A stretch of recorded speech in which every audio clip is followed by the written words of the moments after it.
Donc en fait, il y a un tas d'épreuves. Il y en a que je les compte 1, 2, 3, 4, 5.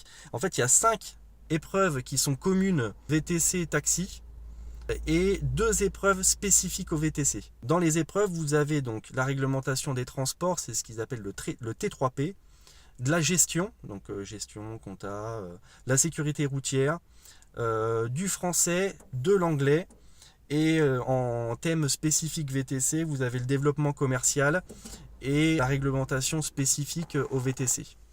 Toutes ces épreuves, il y a des coefficients. L'objectif, c'est d'avoir une moyenne de 10 et que vous n'ayez aucune note en dessous de 6 sur 20, sauf pour l'anglais où il ne faut pas avoir une note en dessous de 4.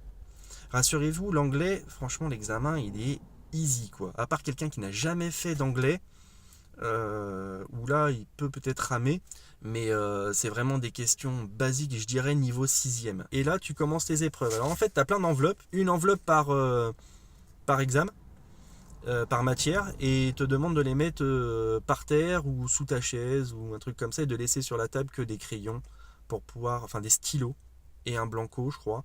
On te demande de sortir la première enveloppe, tu sors les sujets vraiment quand ils te le disent, et là tu remplis. Tu as une feuille où tu as toutes les questions, et tu as une autre feuille à côté où tu dois noter tes réponses en fait. C'est A, B, C, D. Il peut y avoir plusieurs réponses possibles, et donc tu dois colorier les réponses. Par exemple, si c'est A et C, tu dois colorier A et C.